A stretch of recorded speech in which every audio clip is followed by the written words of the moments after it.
For I know the thoughts that I think of you, saith the Lord, thoughts of peace, not of evil, to give you an expected end. Everybody in this world has an expected ending, but sadly not everybody will reach their expected ending. Today I'm here to inspire, aspire, and motivate you and to push you to latch on, grab on, and realize your expected ending. Once you realize what your purpose is in life, you should do anything and everything you can to fulfill it. When my son was younger and he had to sit in a car seat and then eventually he was able to sit in the front seat.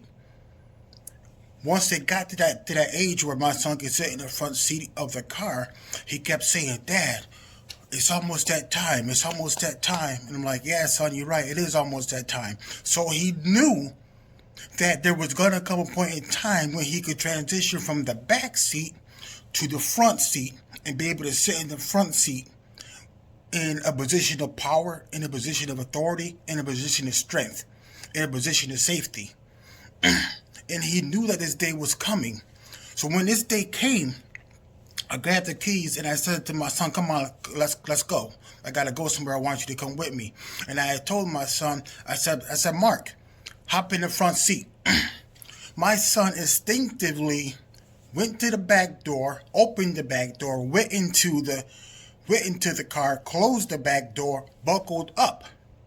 I looked at him and I said, "Son, is there anything you want to do?" He said, "Nah, I'm good." I said, "There's nothing you want to change?" "No, I'm good." I said, "Okay, not a problem." We start driving off. And as we start driving off, I said to my son, "Why didn't you get in the front seat?" And he said, "I'm sorry." I said, Did you hear me say, come on and get in the front seat?" And he said, "Yeah." And I said, "Well, why didn't you get in the front seat?" My son has been waiting for 6 months to be able to get into the front seat. And now that the time has arrived, now that the moment is here, now that his day of reckoning was here, now that he could be in a seat of power, in a position of being in the front, in a position of being noticed by other people, in a position of, in his mind, I'm making an impact, I'm doing something that's worthy, he didn't do it. And I was puzzled and I wondered why. And I said, why? You've been waiting this whole time. We've been talking about this. There was a build-up. There was an anticipation. This was the moment of truth. And you didn't do it. What happened?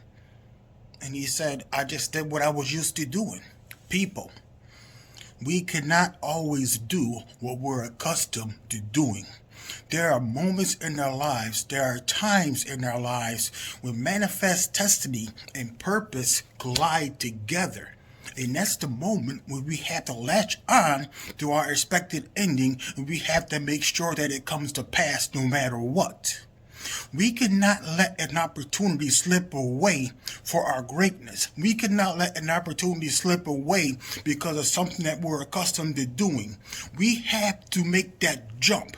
We have to make that decision that now is the time that I'm going to do what I know I'm called to do. We have to motivate and push ourselves out of our comfort zone and into a situation that we may not like, into a situation that may not be comfortable for us, into a situation that may be hard for us. But at the same time, as you jump into that position, as you jump into your expected ending, as you jump into that one thing, that one passion that you love to do, that you would do without money, that you probably have been doing for years, that people always said, "This is awesome, this is great. Why don't you do this for a living?" We cannot let fear hinder us or stop us from our purpose. We have to be purpose driven. If you enjoy doing it, make it your business. Make your passion something that you can do to make money.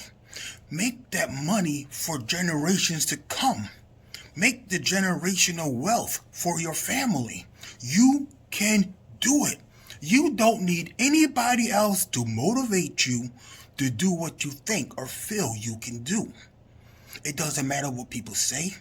It doesn't matter how they talk about you. It doesn't matter about the whispers. All you have to do is let that motivate you to pursue your greatness.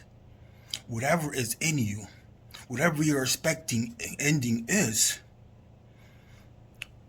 if you don't latch onto it, if you don't grab hold to it, if you don't fight for it with all your might, it's for naught. It's for nothing. It means nothing. So what's one of my expected endings? My youngest daughter got an autoimmune deficiency disease, diabetes type 1. And the one thing that stuck out to me, the one narrative that I can control was lotion, because they said she needs a good lotion. So I said, okay, I'm going to find the best lotion possible for my daughter.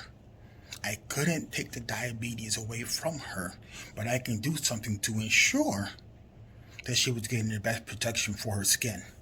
And every time I looked at these lotions and I read the ingredients on the back of the lotion bottles, it disturbed me. I started researching, and I'm like, why are there toxins and chemicals in lotion? It makes no sense. So I told myself, I'm going to make lotion for her. And I latched onto it, and I studied, and I understood what I had to do. And that's how my business, Simply IBN, was birthed. I turned tragedy, I turned hurt, I turned pain, I turned sorrow into a strength, not only for my daughter, but for everybody.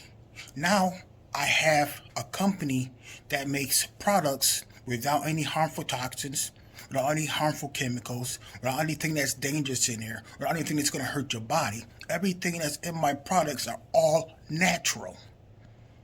It will not do anything but benefit you. There were people that mocked me. There were people that ridiculed me, but that just drove me. That drove my desire. That drove my passion. That piqued my interest. They don't think I can do it. It's okay. I don't need their approval. Just like I didn't need anybody's approval to push through to the end, you don't need anybody's approval to push through to the end. What else am I doing? I've written books. The things that I thought I couldn't do, I find that I can do. It was easier than I thought it can do because I motivate myself. Find your passion. Find what you love to do and bring that thing forth. Break that thing out in a way that nobody's ever seen it before. Handle your business and then show other people how to handle their business. You can do this. I believe in you. It's time to go out there and conquer. Have a good day. Be safe. Be prosperous. Be blessed. Stay blessed. Live your dreams. Live your visions. Write things down on a vision board. And as you get those goals or those visions done, check it. And then revisit your vision board. And say, okay, this is accomplished, this is accomplished, this is accomplished. What else do I need to do to accomplish more? How else can I do more? You got this. Greatness is in you. Motivate yourself to motivate others. Live long, live strong, live courageous, and do what you got to do. I'm here with you. This has been a motivational moment with Nakia.